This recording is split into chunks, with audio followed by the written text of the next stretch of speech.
சமீபத்துல தாவிக தலைவர் விஜய் அவர்கள் பேசிய பேச்சு பயங்கரமா சமூக வலைத்தளங்கள வைரல் ஆயிட்டு இருக்கு.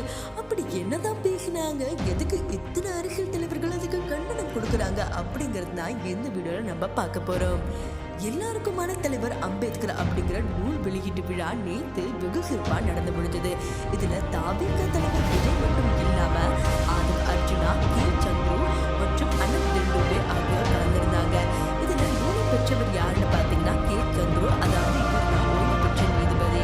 அது மட்டும் இல்லாம அம்பேத்கர் பேரன் அவர்களும் இந்த நூலை பெற்றுக்கொண்டாரு. இத்தனை சிறப்பு விஷயங்கள் இதுல நடந்திருந்தாலும் தாவிக தலைவர் விஜய் அவர்கள் பேசிய பேச்சு தான் பயங்கரமா வைரலா போயிட்டு இருக்கு. என் நெஞ்சில் குடியிருக்கும் அப்படின்னு சொல்லி ஸ்டார்ட் பண்ணவரு அம்பேத்கர் பற்றி பல பெருமையான விஷயங்களை பகிர்ந்துக்கிட்டாரு. ஆனா அதுக்கப்புறம் கொஞ்ச நேரத்திலே பாத்தீங்கன்னா ஆளுங்கட்சியை தாக்கிய பல பாயிண்ட்ஸை வச்சாரு. அதற்கு பாயிண்ட் என்னன்னு பாத்தீங்கன்னா, வேங்கல் வயல் விவகாரத்துல எந்த ஒரு நடவடிக்கையுமே அரசு எடுத்த மாதிரி தெரியல, இத்தனை வருடங்கள்ல ஒரு துரும்ப கூடவா கிள்ளி போட முடியல அப்படிங்கிற மாதிரி விஜய் அவர்கள் கேள்வி கேட்டாரு. இதெல்லாம் அம்பேத்கர் பார்த்தா தலை குனிஞ்சு போயிடுவாரு அப்படிங்கிற மாதிரியும் ஒரு விஷயத்தை சொல்லியிருந்தாரு. அது மட்டும் இல்லாம மணிப்பூர் பிரச்சனை மற்றும் பல்வேறு சமூக பிரச்சனைகளும் எடுத்து பேசினாரு. இந்த மாதிரி ஓட்டு போடும் போது சுதந்திரமாகவும் நியாயமாகவும் நடக்கணும் அப்படிங்கிற மாதிரி ஒரு விஷயத்தை வலியுறுத்தி கேட்டிருந்தாரு. ஏப்ரல் 14ஆம் தேதி ஜனநாயக உரிமை நாளாகவும் கொண்டாடப்பட வேண்டும் அப்படிங்கிற மாதிரி ஒரு விஷயத்தை சொல்லியிருந்தாரு.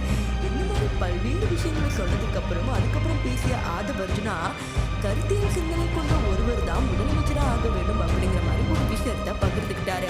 இதையும் தாண்டி மன்னர் ஆட்சி ஒழிக்கப்பட வேண்டும், அதற்கு அம்பேத்கரோட சிந்தனை எல்லாருக்குமே தேவைப்படும் அப்படிங்கிற மாதிரி ஒரு விஷயத்தையும் பகிர்ந்துக்கிட்டாரு.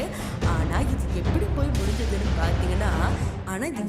முடிஞ்சதுன்னு பாத்தீங்கன்னா துணை முதலமைச்சர் உதயநிதி ஸ்டாலின் ஒரு சிறப்பு நிகழ்ச்சியிலிருந்து வந்துகிட்டு இருக்கும்போது செய்தியாளர் ஒருவர் இந்த மாதிரி விஷயங்கள் நூல் வெளியீட்டு விழால பேசியிருந்தாங்க மன்னர் ஆட்சியில், இதுக்கு உங்க பதில் என்ன அப்படின்னு கேட்கும்போது உதயநிதி ஸ்டாலின் என்ன சொல்லியிருந்தாருன்னா, இதெல்லாம் நான் சினிமா செய்திகள் எல்லாம் கேட்கறது இல்ல, அவருக்கு என்ன அறிவு இல்லையா, மக்கள் தானே தேர்ந்தெடுத்து போட்டு போட்டாங்க, இவங்களானமோ தேர்ந்தெடுத்து நாங்களே வந்த மாதிரி சொல்றாங்க அப்படிங்கிற மாதிரி பல விஷயங்களும் அவர் காட்டமா சொல்லியிருந்தாரு.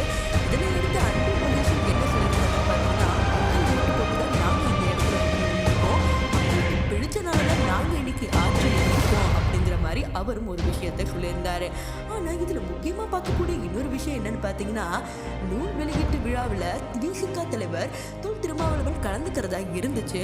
ஆனா கடைசி நேரத்துல என்ன ஆச்சுன்னு தெரியல, அவர் கலந்துக்க முடியாம போயிடுச்சு. இதை பத்தியும் தாவிக தலைவர் விஜய் அவர்கள் என்ன சொன்னாருன்னு பாத்தீங்கன்னா, தொல் திருமாவளவன் கூட்டணி கட்சிகளோட அழுத்தத்தினால வர முடியாம போயிடுச்சு, ஆனா அவருடைய மனமெல்லாம் இங்கதான் இருக்கும் அப்படிங்கிற மாதிரி சிரிச்சுக்கிட்டு தாவிக தலைவர் சொன்னாரு. ஆனால் இந்த சிறிதும் ஏற்றுக்கொள்ளாத தொல் திருமாவளவன் பிரஸ் மீட்ல என்ன சொல்லியிருக்காருன்னு பாத்தீங்கன்னா, எனக்கு வர முடியாத காரணம் அப்படிங்கிறது எதுவும் கிடையாது, நான் வர முடியாதுங்கிறது மாதிரி நான் முன்னாடியே சொல்லிட்டேன், எந்த ஒரு கட்சியும் பார்த்து விசிக தடை அவசியம் கிடையாது, எனக்கு யாரை பார்த்தும் பயம் கிடையாது, அதனால இது ஒரு தப்பான கருத்து அப்படிங்கிற மாதிரி சொல்லிட்டு கிளம்பிட்டாரு. இதுக்கப்புறம் பார்த்தீங்கன்னா விஜயோட பல ஸ்பீச்சஸ் பார்த்தீங்கன்னா பயங்கரமா இன்டர்நெட்ல வைரலா போயிட்டு இருக்கு. பல அரசியல் விமர்சகர்கள் என்ன சொல்றாங்க பார்த்தீங்கன்னா, தாவிக தலைவர் விஜய் அவர்கள் ஒரு முழு பொலிட்டீஷியனாவே மாறிட்டாரு அப்படிங்கிற மாதிரி ஒரு விஷயத்தையும் சொல்லியிருக்கிறாங்க.